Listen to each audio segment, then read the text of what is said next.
Sejam bem-vindos ao podcast Fala Meu Doutor, um podcast de assuntos relevantes e pessoas interessantes. Eu sou Henrique Zackson, médico urologista, e tenho aqui ao meu lado, me ajudando a apresentar, Dr. Roberto, meu grande amigo. Boa noite, eu sou Roberto Robaldo, médico proctologista, e já quero deixar um recado para você. Por favor, aproveite agora, se inscreva nessa plataforma, deixe uma curtida, isso é muito importante e nos ajuda muito a crescer esse projeto. Essa plataforma, essa mídia vai entender que o assunto é relevante e vai entregar para mais pessoas. Por isso, nós contamos com você para que o Fala Meu Doutor cresça cada vez mais. E pessoal, hoje nós temos a honra de receber a doutora Mariana, uma colega dermatologista, para falarmos sobre um assunto super interessante, que é a tricologia. A doutora Mariana Scribel é médica dermatologista, tem mais de 10 anos de experiência na área, fez especializações ao redor do mundo, como Israel, Estados Unidos, Inglaterra, Suíça, e atua com foco principalmente na cirurgia dermatológica estética e na parte de tricologia. Seja bem-vinda, doutora Mariana. Muito obrigada, é um prazer estar aqui com vocês e participar desse novo projeto, está sendo sensacional. Obrigado. Bom, gostaríamos de inicialmente agradecer aos nossos patrocinadores, Laboratório Roger Pérez, há 90 anos prezando pela sua saúde. O Roger Pérez tem uma estrutura tecnológica e automatizada em exames bioquímicos e hematológicos, dessa forma garantindo agilidade, precisão e eficiência no resultado dos seus exames. O Laboratório Roger Pérez fica ali na rua 15 de novembro, número 451, esquina com a rua Dom Pedro II. Telefone 3225-4488. Também quero agradecer aos patrocinadores e parceiros da Marco Investimentos, especialistas em credibilidade e confiança. A Marco é o maior escritório de investimentos do interior do Brasil e, junto com a XP, desenvolveram uma assessoria muito especial, que é o modelo Marco de atendimento, que coloca o cliente em primeiro lugar e elimina qualquer conflito de interesse. Para mais informações, acesse marcoinvestimentos.com.br ou visite o escritório que fica na Avenida Dom Joaquim, número 1515, no edifício Moinho Office. Gostaríamos de agradecer também o nosso outro patrocinador, Dr. Jefferson Freitas, consultório odontológico. Dr. Jefferson é especialista em endodontia, ortodontia, próteses e implantes dentários. Atua tanto na parte funcional como também estética. Conectando tecnologia com experiência, Dr. Jefferson já ajudou muitas pessoas a melhorar sua saúde. Tem o sorriso que você sempre desejou. A clínica dele fica no edifício Albert Einstein, rua 7 de setembro, número 160. Pode ser contactado pelo telefone 999-830444. Pessoal, gostaria de explicar um ponto importante para vocês, que eu e o Dr. Henrique estamos aqui fazendo o seu papel de interlocutor de quem está do outro lado da tela. Por isso, em alguns momentos, faremos algumas perguntas que vocês gostariam de fazer. Tentamos fazer as perguntas que os pacientes têm, aquelas dúvidas que você aí em casa tem. Bom, para começar, doutora Mariana, seja muito bem-vinda novamente. E o que é a tricologia? Bom, primeiro eu vou começar explicando, então, essa palavra que, às vezes, no consultório, os pacientes vários me falam. Eu nem sabia que isso existia, nunca tinha ouvido falar nisso. E foi descobrindo no Google, descobrindo que existia essa especialidade. Na verdade, tricologia é o estudo dos cabelos, como ele disse, né? Pelos do corpo, couro cabeludo. E porque dentro da dermatologia tem várias subespecialidades. Então, tem gente que é especialista em unha, em cabelos, né, em câncer de pele. Então, tem várias sub-áreas e a tricologia é uma sub-área da dermatologia. Então, eu, durante a residência, comecei a me focar mais nos estudos dessa área, que começou a crescer no Brasil não faz tantos anos assim, tá? Então, olha, por volta de 2010, um pouco antes de 2010, começou a crescer no Brasil. E para fazer formação não existia no Brasil nenhum lugar que se fazia. Então, eu fui descobrindo isso, fui me apaixonando, porque é uma especialidade que eu conseguia fazer tanto a parte clínica, como a parte cirúrgica, que é o transplante capilar, que daí já é uma coisa que todo mundo já conhece, mais antiga. E acabei tendo que sair do país para conseguir buscar mais conhecimento. Então, eu acabei me focando nessa área e trabalhei, fiz formação na Santa Casa de Porto Alegre, minha residência de dermato foi lá. E acabei sendo preceptora lá por alguns anos, depois que fiz essa especialidade, de fazer um ambulatório de cabelo com 6 dentes, que agora está muito mais difundido no Brasil. Tem muitas áreas, muitas residências que fazem especialização de tricologia, né, nessa área. Então, isso foi crescendo muito e os estudos foram crescendo muito, muita ciência envolvida. Então, foi sendo muita descoberta, doenças que não sabia que existia, hoje a gente sabe que existe. Então, é muito interessante e tem muita área muito ainda que a gente pode desbravar, porque como é nova, tem muitas perguntas, muitas interrogações ainda que a gente não tem resposta, mas que a gente está sendo bastante estudado agora no mundo todo, não só no Brasil, mas no mundo todo. Doutora Mariana, assim, os cabelos, né, não só os pelos, mas principalmente os cabelos, é uma preocupação tanto dos homens quanto das mulheres. Muito, então, deve ter consultas, né, tanto de homens quanto de mulheres, em grande quantidade. A gente vai procurar abordar os dois temas, mas assim, nos conta... por que a gente vê mais calvos, né, pessoas com menos cabelo entre os homens? Por que essa diferença entre homens e mulheres? Na verdade, assim, olha, que existe calvície feminina e calvície masculina. Apesar de a gente chamar de calvície as duas, o padrão é diferente. Então, assim, nas mulheres, realmente, em homens tem bem mais, né? Então, homens mais idosos e tal, 70% dos homens vão ter algum grau de calvície.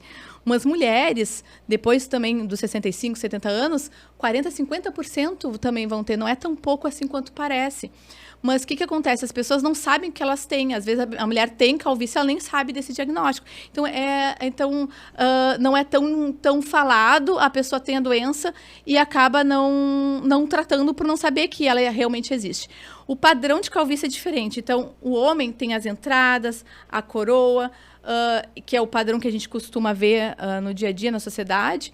A mulher não tem esse padrão. A mulher é uma área difusa, então ela não costuma ter as entradas como o homem. Ela simplesmente vai ficando rala ao longo do tempo, ao longo dos anos, vai ficando o cabelo mais afinado e no topo da cabeça, predomina no topo da cabeça. Só aquela mulher que começa, tô ficando com o cabelo ralinho, começa a ficar com transparência, olha no espelho, vê que tá meio transparente. Isso já pode ser sinal de uma calvície feminina.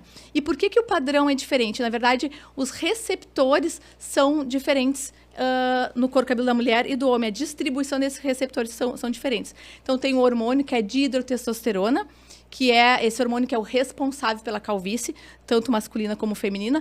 Porém, os receptores para esse hormônio, a distribuição no couro cabelo da mulher é diferente do couro cabelo do homem. Então, o padrão de calvície fica diferente, apesar de ser o mesmo hormônio. Mulher, por exemplo, tem uma enzima que fica que se chama aromatase, que protege a mulher a ter menos perda de cabelos que o homem. Então, a gente vê o homem careca, bem careca, sem um pelo na cabeça. Mulher, a gente não vê isso. É muito difícil a mulher sem nenhum fio na cabeça. Então, a calvície feminina não deixa a mulher completamente pelada, sem fio. Porém, vai deixando ela cada vez mais rala.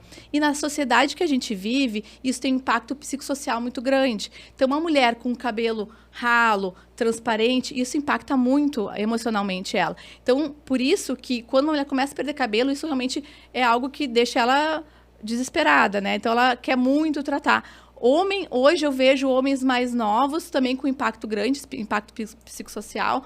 Então, os guris lá de 20 e poucos anos, né, que já começam, ou até antes disso, começam com calvície, eles realmente têm vergonha, só usam boné, não querem tirar o boné. Então, eu vejo que tem realmente um impacto e por isso a importância do tratamento, porque isso afeta a vida social da pessoa, né? Agora, os homens não querem mais ser carecas, né? E tem solução. Como é que a gente pode fazer tem como prevenir? Aquele espectador que está nos assistindo agora, daqui a pouco, ele começa a ver aquelas entradas tipo o Roberto está começando a ter, né, Roberto? Uhum. Então, o que pode ser feito? Existe alguma prevenção? Olha, a gente tem a nossa genética, né? Que não adianta, a genética, ela nos leva... Quem tem meu pai, meus avós, muito carecas, isso a tendência, obviamente, é perder mais cabelo. A gente consegue prevenir isso, ou pelo menos retardar, não é evitar que tenha calvície, mas retardar, bloqueando esse tal do hormônio que eu falei, que se chama dihidrotestosterona. Então, se a gente, desde o início, fizer um diagnóstico precoce, né, começar com o bloqueio desse hormônio, a gente consegue, sim, diminuir a evolução. Não é que não vai evoluir, mas a velocidade da calvície fica bem menor. Então, a gente sempre fala, diagnóstico precoce é o mais importante, porque a gente consegue segurar, estabilizar a doença para que a pessoa consiga manter por mais anos da vida aquela quantidade de cabelo. Esses são remédios via oral, geralmente, né, que tem sido usado. E E o que existe de shampoos? O que pode ser usado? Ou funciona, não funciona? O que a gente Essa tem? pergunta é bem boa, porque eu recebo muito no consultório, né? Os pacientes, o que acontece? Começa a perder cabelo, a primeira coisa que eles vão fazer é ir no Google, é ir na farmácia, né? O shampoo milagroso. O shampoo milagroso, sempre tem, né? Já shampoo vem que aquele vai... anúncio de minoxidil. Com certeza, importado da minoxidil, China. né? Todo mundo prescreve, né? Tu vai na farmácia, qualquer lugar, todo mundo dá o minoxidil, né? A pessoa vai lá com shampoos que tem de todos os tipos. Na internet, resultados milagrosos com esses shampoos. Mas, infelizmente, eles não adiantam de absolutamente nada, né? Então, o shampoo, mesmo que coloquem, por exemplo, o próprio minoxidil dentro do shampoo, o tempo de ação, a gente lava o cabelo, fica quanto tempo com o shampoo na cabeça? 2, 3 minutos, 5 minutos no máximo? Isso não tem como agir. Então, na verdade, shampoos não funcionam, nem para calvície, nem para nenhum outro tipo de queda de cabelo. Isso é importante falar, porque tem muita gente gastando dinheiro em vão aí com shampoos. Sim.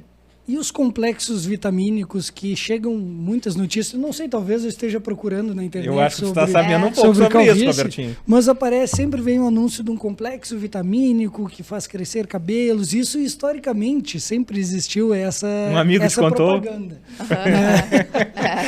Isso realmente funciona? Esses medicamentos têm alguma base científica? Na verdade, assim, olha... Não, vitamina não vai fazer crescer cabelo, vitamina não ajuda em nada uma calvície. Mas, às vezes, para que se prescreve vitamina? Para melhorar a qualidade do fio.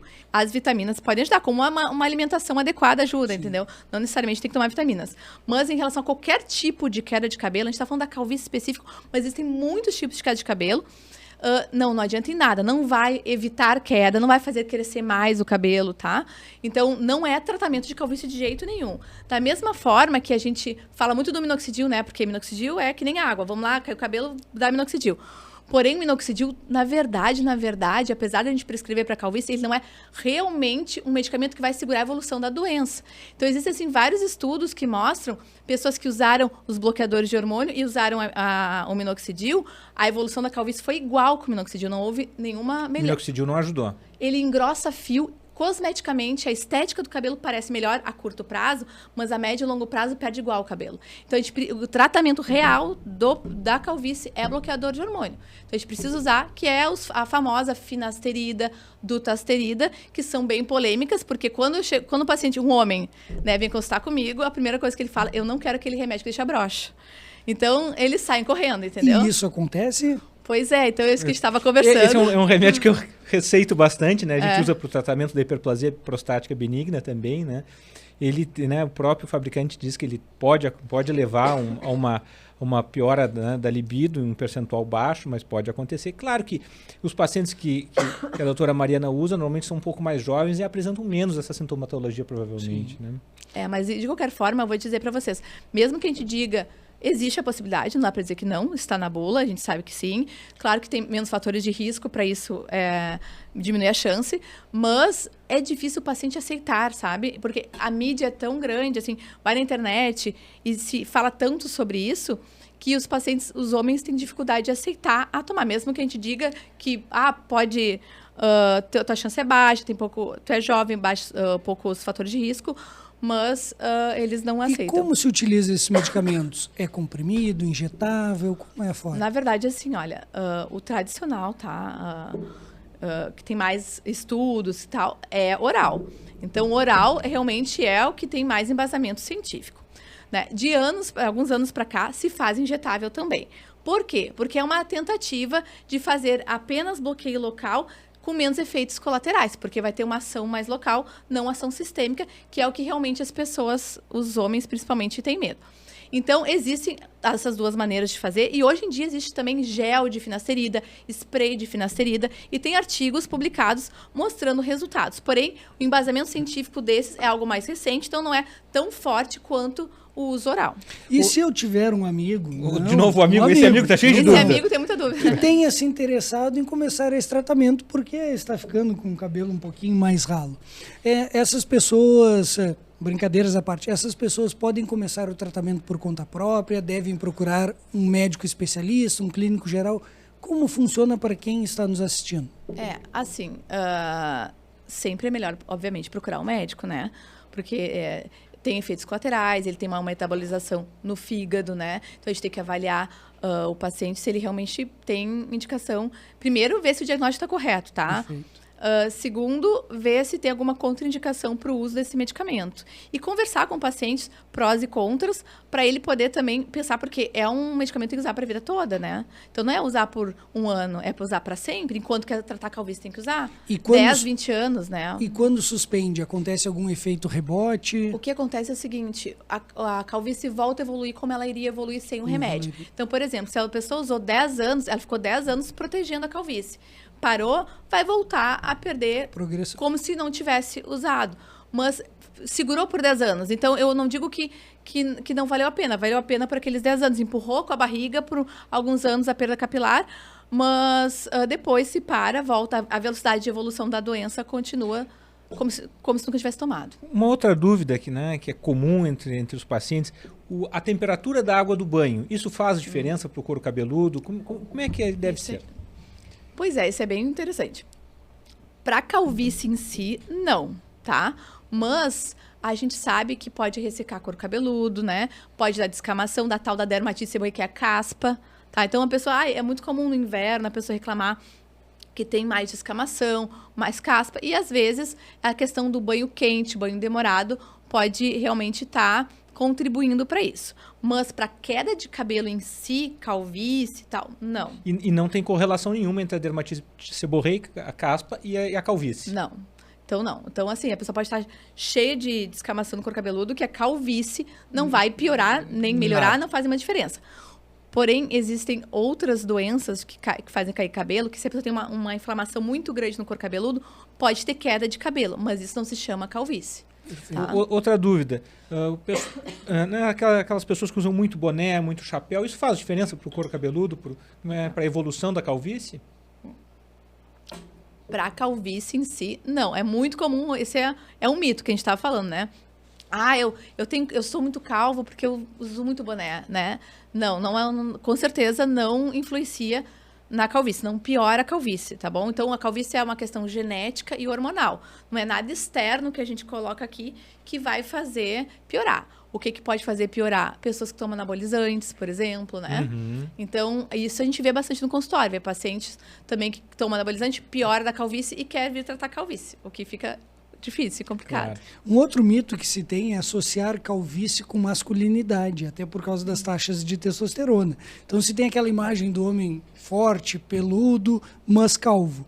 Isso se reflete no dia a dia? Existe essa associação? É só mito? Como funciona? Olha, é só mito, na verdade, tá? Assim, olha, na verdade, por exemplo, qual a diferença de um paciente bem calvo de um que não é tão calvo? O bem calvo tem mais testosterona? Não é. Na verdade, ele tem mais receptores para testosterona. Então, é como se o couro cabeludo dele fosse mais sensível ao hormônio. Mas o nível hormonal é igual. Então, não faz diferença se a pessoa é muito calva ou pouco calva, ela tem mais ou menos hormônio. E tem diferença se a história familiar ela é materna ou paterna? Né? Isso faz diferença no meu risco de ser careca? Isso é uma pergunta também muito comum. Porque antigamente se dizia que era da mãe. Hoje não, a gente sabe que, na verdade, são vários genes e é do pai e da mãe, é de todos os lados. Então, não. A gente sempre pergunta se tem história familiar do pai, os avós, de ambos os lados, para saber como é que é a história familiar do paciente. Doutora Mariana, existe algum exame, né, do cabelo, do pelo, que se faça, que possa nos ajudar nos tratamentos? Existe, e é bem, bem importante isso. Porque, assim, olha, tem muitas doenças que fazem perder cabelo. E muitas vezes elas estão associadas. Então, calvície é uma coisa muito comum. Mas o paciente vem, é uma calvície, mas se a gente olhar bem, às vezes não é só uma calvície. Tem outras doenças juntos. Então, é muito importante avaliar direito. Então, na dermatologia, a gente tem um aparelho que é o dermatoscópio, que é como se fosse uma lupa, que a gente consegue olhar. Não serve só para cabelo, serve para outras doenças da pele, mas a gente olha o couro cabeludo e consegue ver com detalhes alterações em volta do fio, da pele do couro cabeludo, a espessura do fio, a quantidade de fios que sai por cada hóstia, cada buraquinho. Então, a gente consegue avaliar isso e ver se a pessoa tem realmente uma calvície. É um exame que ajuda no diagnóstico. Se tem uma calvície, tem alguma outra doença. Então, Então, é muito importante para que não haja erro diagnóstico, para que a gente consiga tratar direitinho o paciente. Doutora Mariana, o Laboratório Ruger Pérez pergunta: quais são os fatores de risco, além do histórico genético, para desenvolver a calvície? Olha, o principal é genético, é o fator de risco. Mas a questão de exposição a hormônios, como eu estava falando, a pessoa ingerir testosterona seria realmente algo que iria piorar a evolução da doença, independentemente da genética. Mas uma coisa que pode piorar a evolução também é uma pessoa que começa a tratar mais tarde.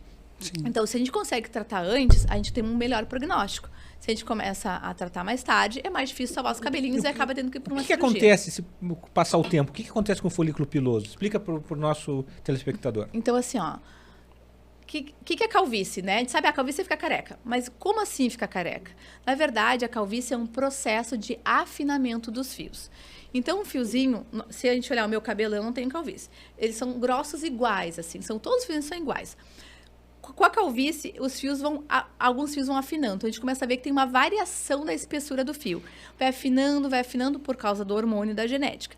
Até que chega uma hora que ele simplesmente não nasce mais. O fio, ele cresce, cai.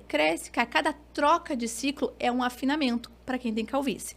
Então, ele vai trocando o ciclo, vai afinando e até que daqui a pouco simplesmente ele não existe mais. Então, acaba a raiz do fio. Então, nessa fase, não adianta eu querer dar remédio, fazer o que eu quiser, que não vem mais fio nenhum. Então, aquele homem mais careca, eu posso fazer todo o tratamento clínico, mas não vai ter uma resposta tão boa, porque já foi o fio. Daí que a gente começa a falar da cirurgia, do transplante capilar.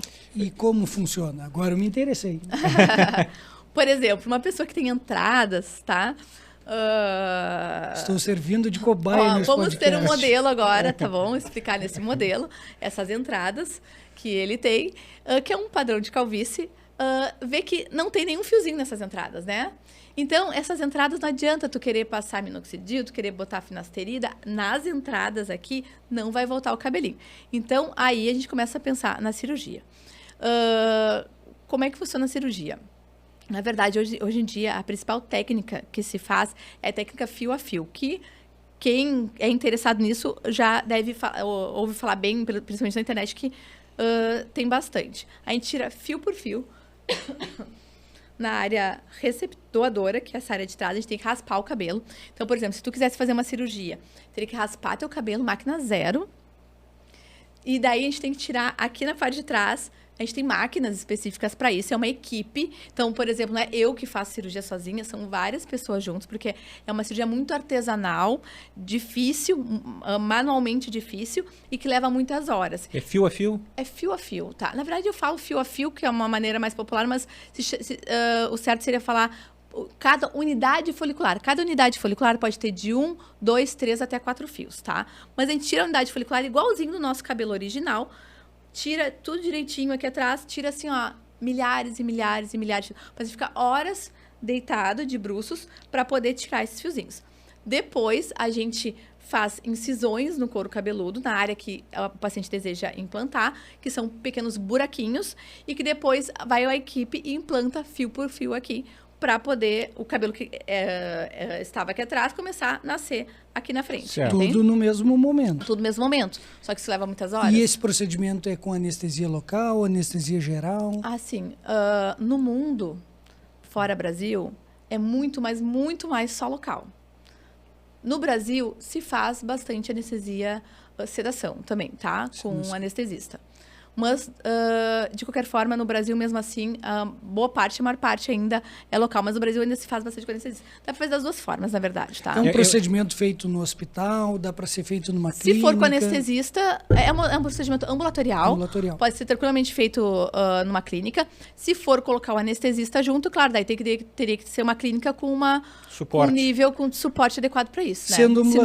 Sendo ambulatorial, entendemos que não precisa ficar internado. Não. E como eu posso... Sai assim, ó. A pessoa sai com um boné na cabeça e vai embora. E como é esse pós-operatório? É comum, né? Daqui a pouco... Meu amigo tá curioso. Tá preocupado, mas de vez em quando a gente tem alguns amigos que se operam e a cabeça fica demasiada, né? Fica a testa demasiada, tudo inchado, né? Porque na verdade o que acontece? A gente coloca, a gente faz anestesia local, que é um volume, depois a gente faz tumescência, que é um tipo de anestesia que tem que injetar mais volumezinho porque sangra muito o couro cabeludo. Então, a gente tem que injetar esse volume para tentar diminuir o sangramento e conseguir fazer a cirurgia, né? Claro. Então, esse inchaço é volume, na verdade. Em média, quantas unidades são transplantadas, mais ou menos? Tudo depende da área doadora de cada paciente. Tem paciente que consegue transplantar muitos, outros nem tanto, porque a área doadora não é tão boa. Mas, assim, a gente chama de unidades foliculares. Vamos dizer, 2.500, 3.000 fios é uma média, tá? Mas isso, 2.500, 3.000 unidades foliculares, que significa 6.000, 9.000 fios, mais ou menos, Então, tá? para cada uma dessas unidades é um mini procedimento que é realizado. Exatamente, tem que botar um por um ali, tá? Então, são milhares. E é retirado, esse folículo, ele é colocado em algum meio? Sim. Como é que funciona isso? Nos explica. Uhum. Na maioria das vezes é soro fisiológico, só que tem que ser gelado, tem que sempre manter bem fresco, tá? Existem alguns lugares no mundo que no Brasil não é permitido, mas que tiram sangue da própria pessoa, tiram plasma da pessoa e deixam no plasma, mas é fora do país, aqui não é assim que funciona. Aqui a gente coloca no soro e fica em placas de Petri, aquelas plaquinhas de vidro, e fica com gelo embaixo para manter a temperatura bem baixa para o folículo sobreviver. Para dar tempo ele não transplantar. Para dar tempo, porque também a cirurgia não pode durar tantas horas, senão o fio tu coloca, ele não cresce mais, né? Então tem que cuidar disso. E para fazer esse procedimento, tem algum preparo desse couro cabeludo, da área doadora, área receptora? Na verdade, Como é assim, o preparo é o tratamento clínico. Tratamento. Eu acho muito importante o paciente primeiro tratar clinicamente, porque o tratamento, a estabilização da doença é o tratamento clínico. É a finasterida, dutasterida, é o minoxidil. E também o minoxidil vai conseguir engrossar o fio, vai melhorar a área doadora. Então, quando o paciente faz isso, a gente consegue melhorar a calvície e a gente consegue até transplantar a área menor. Então, é muito, muito melhor um paciente que já vem tratando do que um paciente que quer operar sem nenhum tratamento prévio. E ele vai ter que manter essas medicações no pós-operatório? Todos perguntam isso. Sim, porque a calvície não é algo estático, é algo dinâmico. A gente não vai parar. O fio transplantado, isso é muito importante. O fio transplantado nunca mais cai. Então, o que eu coloquei aqui não vai cair nunca mais. Porém, o resto dos fios do couro cabeludo do paciente vai continuar evoluindo com a perda da calvície, que a genética dele está encaminhado para isso. Então, não é para parar o tratamento. Então, vai transplantar e vai ter que manter o tratamento. E esses pelos que são transplantados, eles caem também, né? Exatamente. E como é que acontece isso? Quanto tempo depois? Como é que é isso? Então, assim, no primeiro a gente implanta, no final do primeiro mês começa a cair os fiozinhos que foram implantados. Eles caem sozinhos. Todo mundo se apavora, porque tava cheio de cabelo e de repente fica pelado. Já tava feliz que tinha... Ai, meu Deus, e agora vai nascer? Já tava com bastante cabelo. Meu Deus. Bom, daí, depois de 3 meses, começa a nascer tudo de novo. E vai nascendo gradativamente. E o resultado final é 12 meses. Sim, é um Então, ano após é um o ano. procedimento. E é cirurgia. comum eu precisar mais de um procedimento? Um procedimento não ser o suficiente? Na verdade, sim, isso acontece, porque se o paciente tem uma calvície muito extensa... Não dá tempo de fazer tudo? Um tempo cirúrgico é pouco. Como eu disse, se ficar muitas e muitas e muitas horas sem parar, além de ser muito cansativo, tanto o paciente como para a equipe, o fio pode não sobreviver, ficar muitas horas fora do organismo. Claro. Então, daí depende de cada médico. Tem médicos que fazem 2 cirurgias seguidas, uma da outra, por exemplo, sábado e domingo, tá? Pode operar na sequência, assim. Ou tu pode primeiro fazer uma, depois de um ano fazer a outra. Isso tem que ver com o paciente. Mas se o paciente realmente é muito calvo, às vezes precisa fazer 2 tempos cirúrgicos. Esse tratamento, né? Ele é muito caro. Esse tratamento existe só na rede privada? Existe algum local público no Rio Grande do Sul que faça? Não. Na verdade, sim, ele é só privado. O que eu costumava fazer com os residentes é a gente pegava alguns pacientes como modelo na residência e operava os pacientes mais para ensinar os residentes. Então, a gente tinha essa questão assim educacional, mas um paciente do SUS não conseguiria um transplante capilar, né? Só Sim. casos muito, muito selecionados que a gente tem interesse em operar. Nós estamos falando muito mais da parte estética e do transplante do cabelo em couro cabeludo. Mas hoje em dia a tecnologia evoluiu e acaba se repondo pelos em outras partes do corpo, né? Até para corrigir deformidades, pessoas com o tempo vão perdendo sobrancelha, perdendo barba. Como está a realidade para essas outras áreas do corpo? Isso é muito legal o que tu está falando, porque, por exemplo, eu posso pegar pelos do corpo e botar na cabeça. Por exemplo, paciente que tem pouca área da dor, eu posso trazer para cá pelos do peito, da barba, transformar na cabeça. Da mesma forma que eu posso fazer sobrancelha. E agora está bem alta a questão de transplante de sobrancelhas, que a gente tira fiozinhos da região aqui de trás, são bem fininhos, que imitam o fiozinho da sobrancelha. E a gente consegue recolocar esses fiozinhos. Vocês podem saber, né? Muitas mulheres tatuam a sobrancelha, porque ficam com falhas, muitos anos tirando a sobrancelha, fica irregular e acabam tatuando. Então, é uma maneira da gente repor o fio de verdade, sem precisar da tatuagem na sobrancelha. Barba também, falha de barba, dá pra fazer. Mas, de qualquer forma, qualquer lugar do corpo, você pode imaginar, dá pra fazer. Mas, de qualquer forma, é muito importante avaliar, por exemplo, por que a mulher ou o homem está perdendo sobrancelha e por que está perdendo a barba. Porque tem doenças que pegam essas regiões. E é muito importante porque se eu transplantar uma sobrancelha que tem uma doença, na verdade, ali, não vai adiantar nada a cirurgia. Vai cair cabelo. Da mesma forma, o couro cabeludo. Se eu transplantar achando que é só uma calvície e tem outra doença por trás, vai cair todo o fio transplantado, não vai crescer. Então, é muito importante o diagnóstico correto. E falando sobre tratamentos estéticos, hoje em dia nós temos diversos procedimentos para alisamento de cabelo, para implante de cílios, para pigmentação de cílios. Outro dia eu vi um que parece como se fosse uma chapinha nos cílios que se faz e se usa muito produto químico. Isso influencia em casos de alopécia, de perda de pelos? Sem dúvida, sem dúvida. Bom, existe a alopécia de tração, por exemplo, aquelas, principalmente mulheres com cabelo afro que costumam alisar muito ou prender muito, começam a perder os fios aqui, a testa acaba indo para cima e fica com a testa longa. Tem a ver com a questão de alisamentos, fora que destrói a haste do fio, né, resseca, quebra e pode desencadear doenças também. Tem algumas doenças que a gente sabe que ocorre uma perda definitiva dos fios que é desencadeada por produtos químicos. Por produtos químicos. Perfeito. Mas deve ter uma outra consulta que deve ser comum também. A pessoa chega lá achando que está perdendo cabelo e às vezes é a queda natural dos cabelos. Ocorre essa renovação, né? De tempos em tempos. Como é que a gente sabe se está ok, se não está ok? Tem alguma medida? É bem interessante o que tu está falando, porque isso é extremamente comum, tá? O nome disso se chama eflúvio telógeno. Então, eflúvio telógeno é uma troca exagerada dos cabelos, tá? Que pode ocorrer por diversos motivos. Época do ano, estresse, problemas hormonais, cirurgias, etc.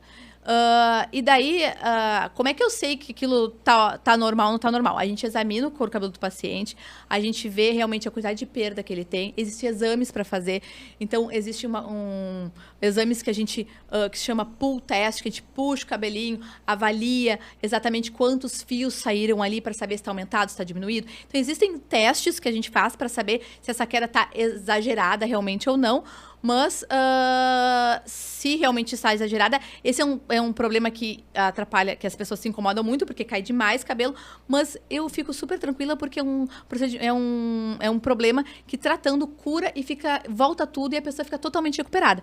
Então, é um problema bom de tratar, porque eu tenho certeza que o paciente vai ficar 100% depois. Essas quedas que você está falando que é muito comum.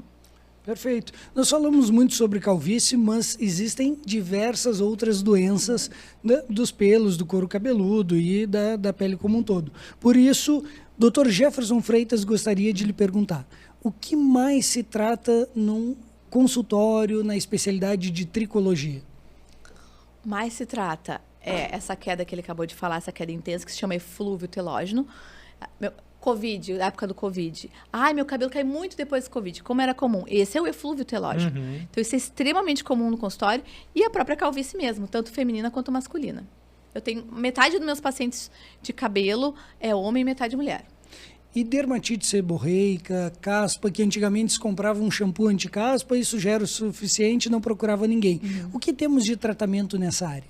Então, a dermatite seborreica, que é a caspa, né, que é essa descamação, tudo depende do grau, né? Se é um grau levezinho, até que um shampoo dá conta. Mas se o grau é mais intenso, a gente tem que usar ácidos, às vezes, no couro cabeludo para tirar aquela escama. A gente usa corticoide, que tira escama. E a gente tem que diferenciar também com a psoríase de couro cabeludo, né? Então, existe uma palavra que é seborríase. O que é isso?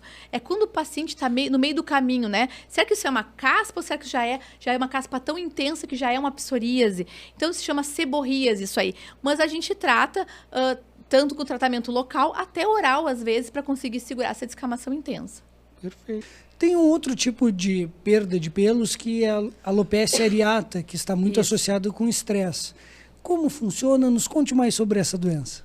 Bom, a alopecia areata é uma doença... O que é isso? Então, o mais comum, o tipo mais comum é que eles caem umas rodelinhas da cabeça, tá? Então, eu tava tudo bem, minha mãe olhou e viu que tinha uma rodela sem cabelo aqui no meu couro cabeludo. O mais comum realmente é a alopecia areata, que é uma doença autoimune, ou seja, o próprio organismo da pessoa, por algum motivo, vai lá e ataca os fiozinhos e faz aqueles fiozinhos caírem. Isso, o estresse, ele pode ser o gatilho para isso. Então, a pessoa tem uma genética, tem já tendência a ter alopecia areata, mas tá lá, a genética nunca tive na vida, mas um belo dia, eu muito estressada, acabou caindo os cabelinhos. Então, isso seria um gatilho. E daí, a gente tem que tratar, se a alopecia areata é bem localizada, pequenininha, barbada, tratamos e volta tudo. Agora, se a alopecia areata começa a ter vários focos, começa a perder muito, a pessoa pode ficar totalmente careca, perder pelos do corpo todo, é muito desafiador. Só que o interessante é que os estudos estão muito em cima dessa doença.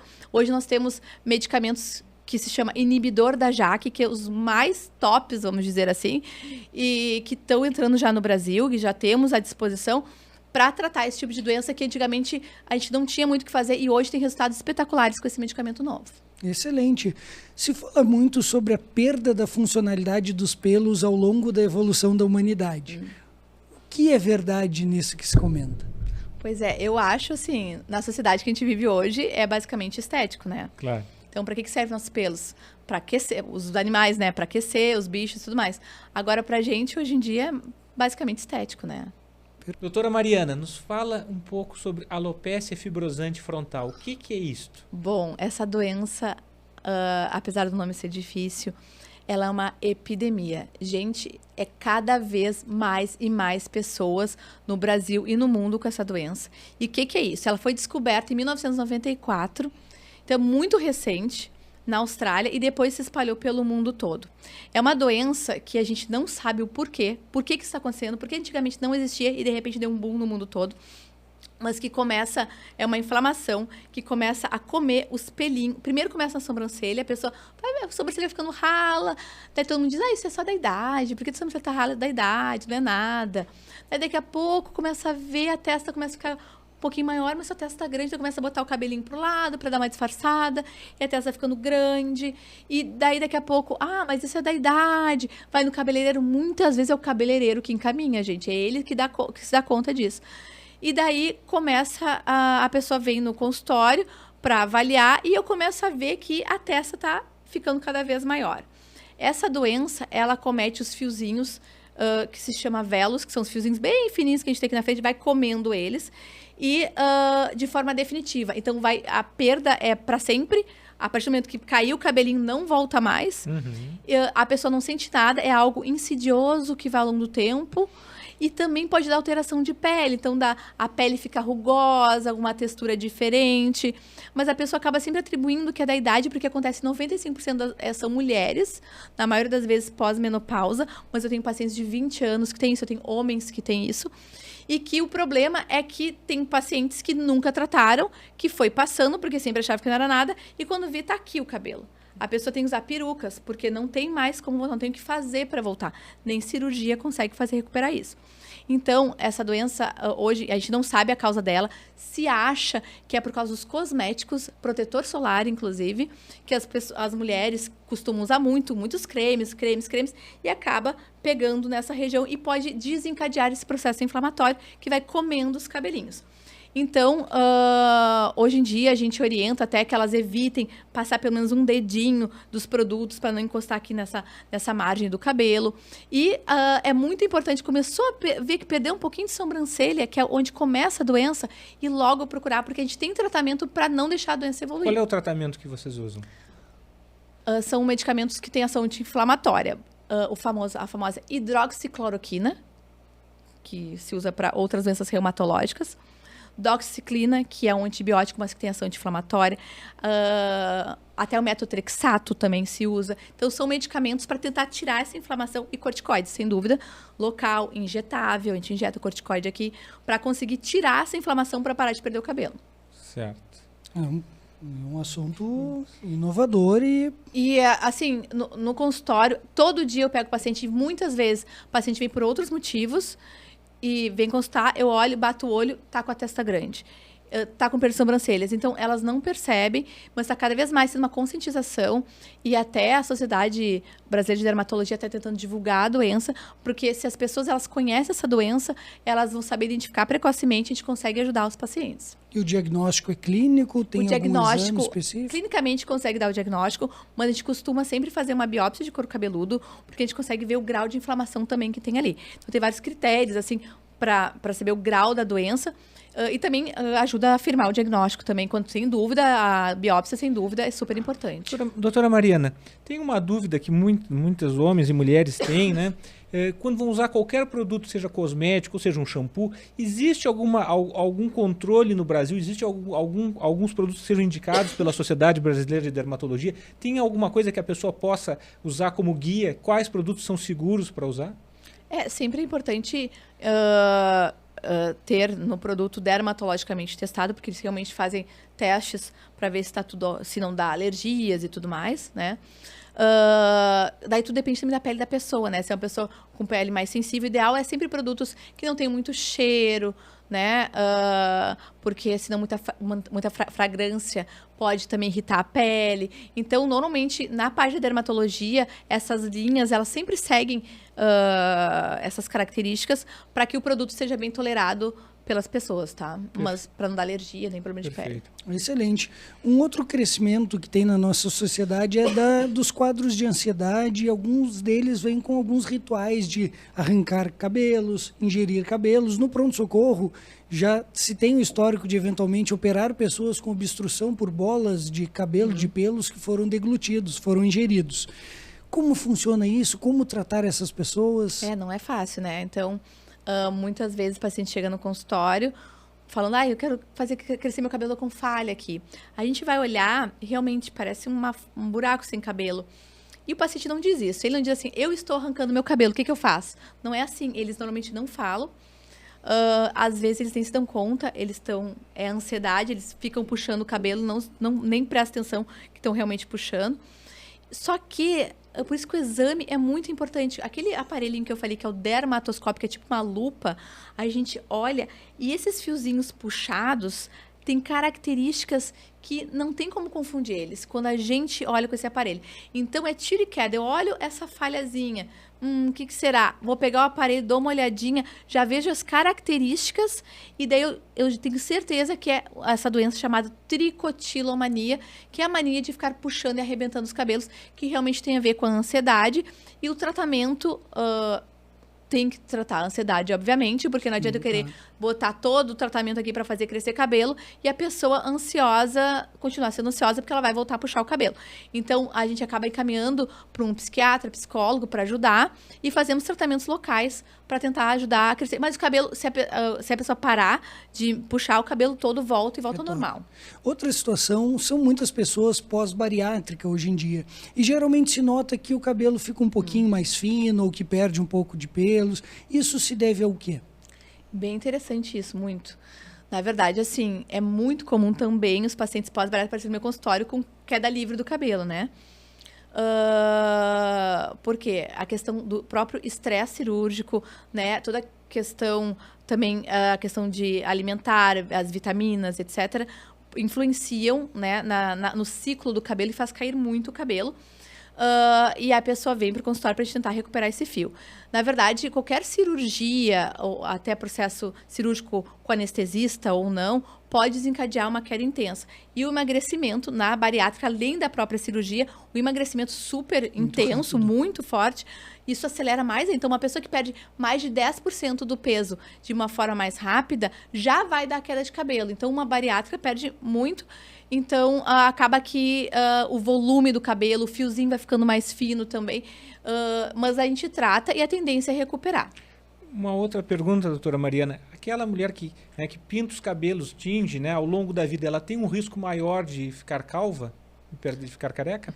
Na verdade, a química, não vou dizer calvície, porque a química não vai desencadear uma calvície em si. Porém, vai sim atrapalhar muito a qualidade do fio. Então, vai afinar o fio, vai deixar ele quebrado, né, opaco. Então, ela perde volume por uma questão de quebra de fio, não de queda de fio. Então, quando o paciente fala, tô perdendo o volume do meu cabelo, isso pode ser porque tá caindo da raiz muito cabelo, ou pode ser porque tá com muita quebra de cabelo. Isso a gente também tem que diferenciar no exame do paciente. E se ela parar de pintar, recupera. Daí, se ela parar de pintar e fazer química, o cabelo vai voltar a nascer saudável. É ela que está interferindo com aquela haste. E tem um outro mito, né? Que a mulher diz, depois que eu passei a pintar o cabelo, quando eu parei de pintar, o cabelo nunca mais voltou para a cor dele. Isso é fato ou é mito? O cabelo que ela pintou realmente... Sim, mas o que vai nascer? Mas o que vai nascer de acordo com a natureza dela, tá? Claro. Então, por exemplo, se ela já é mais velha, o cabelo já tá começando a ser branco e tudo mais, vai nascer daquele jeito. Não é porque ela pintou muito que agora lá dentro na raiz vai começar a ser fabricado um fio diferente, entende? E falando sobre cuidados com cabelos, uma dúvida que surge com muita frequência: os meus cabelos são oleosos, são secos, com que frequência eu devo lavar? Pode lavar o cabelo todo dia? Como funciona? Isso é muito interessante, porque é pergunta muito comum no consultório. Na verdade, todo mundo fala assim, lavar cabelo todos os dias faz mal pro fio. Na verdade, não. Se o cabelo, tudo depende do tipo de cabelo. Se o cabelo tem raiz oleosa, tem que lavar todos os dias, senão o cabelo fica imundo. Isso aumenta a dermatite seborreica, aumenta fungos no couro cabeludo. Então tem que lavar. Agora, se o cabelo é bem ressecado, não lava todos os dias, porque se lavar todos os dias fica mais ressecado ainda, vai ficar feio o cabelo. Então, na verdade, tudo depende do tipo de cabelo e também dos hábitos da pessoa. Eu faço muito exercício físico, eu suo muito, como é que não vai lavar o cabelo? Claro. Entende? Só que daí a gente orienta o tipo de produto que lava. Por exemplo, meu cabelo tem raiz oleosa e o comprimento é seco. Se eu lavar todos os dias, a raiz vai ficar boa, mas o meu comprimento vai ficar mais ressecado. Então, o que a gente faz? A gente orienta o paciente a entrar no banho, botar uma máscara capilar primeiro, depois lavar o cabelo com shampoo anti-oleosidade, enxaguar. Por quê? Porque a gente vai acabar hidratando mais a área seca e tirando a gordura com shampoo anti-oleosidade na raiz. Então, a gente tem que ficar com esse equilíbrio, né? De acordo com as características do fio de cada pessoa. E pode dormir de cabelo molhado? Deve secar? Não pode dormir de cabelo molhado, porque isso pode aumentar fungos, dermatite seborreica também. Então, o certo seria secar o cabelo, pelo menos a raiz, para dormir com ele sequinho. E as mulheres querem saber muito, também é comum, chapinha faz mal? Nossa, chapinha é o quê? Quantos graus tem aquela chapinha, né? Mais de 200 graus, que cola no fio, né, para deixar bem esticadinho. Fica lindo, brilhoso na hora que faz. Mas depois o que vai acontecer? Ficar opaco, quebradiço, deixar o cabelo todo ressecado. Então, eu sempre, obviamente, falo para tentar evitar o máximo possível, né? E acontece muitos problemas assim no dia a dia do consultório? Muito. E é difícil, porque a pessoa, ela, por exemplo, tem o cabelo crespo e ela passou a vida alisando.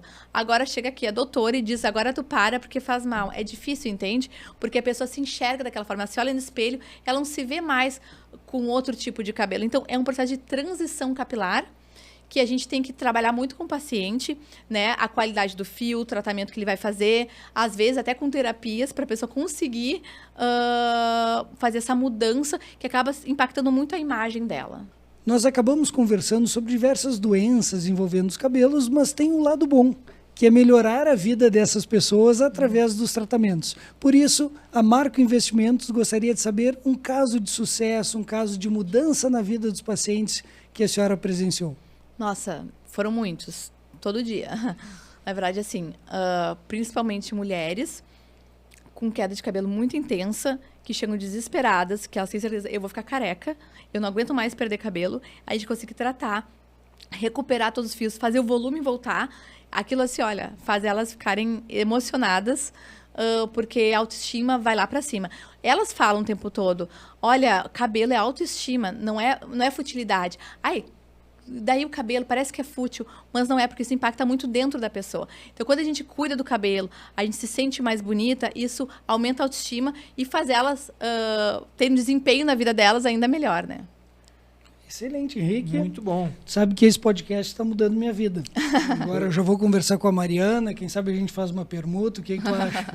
Projeto do 2025, uma nova... Se eu aparecer aqui de cabeça raspada... Bem cabeludo. O Henrique tá tranquilo por enquanto. Eu não vou precisar. Mariana, nós gostaríamos de agradecer a sua presença. Quando temos especialistas na área, a conversa flui de uma forma muito fácil. Eu sei que quem está nos assistindo teria diversas perguntas, por isso eu gostaria que você colocasse algum canal de comunicação para trocar informações? Ou quem ficou interessado em consultar com a doutora Mariana, como pode lhe encontrar? Bom, então pode entrar em contato pelo WhatsApp da clínica com as meninas que estão no atendimento, que é 53984426869, ou até através do Instagram, que é @doutora Mariana Scribel, que lá também as gurias entram e respondem, ajudam todo mundo. E pode saber mais informações também. E, por favor, deixe uma mensagem de esperança para quem está sofrendo com a perda dos cabelos. Olha, tem tratamento para tudo. Então, assim, ó, desde que seja precoce, começou a perder, já procura ajuda que a gente vai tratar e vai melhorar. Não tem doença, não tem problema que a gente não resolva se o diagnóstico for precoce. Excelente. E a gente consegue ajudar a autoestima de todo mundo. Ninguém vai ficar triste, careca. Vai ficar todo mundo feliz com a autoestima alta, que é isso que a gente busca no consultório. Coisa boa. Bem, pessoal, por hoje era isso. Tivemos mais um podcast brilhante com a doutora Mariana, que veio aqui, nos explicou sobre tricologia. A doutora Mariana foi fantástica hoje. Agradecer a presença de todos vocês nos acompanhando. Lembrando que todas as terças-feiras, às 19 horas, estaremos com um novo episódio. Né? Nos sigam principalmente no YouTube, nos sigam no Instagram. Estaremos em todas as mídias sociais. Pessoal, é um prazer estar com você sempre. Roberto. Muito obrigado e aguardem que em 2025 eu chegarei aqui cabeludão, hein, Mariana? É isso aí, vamos lá. Abraço. Tchau, tchau. Tchau.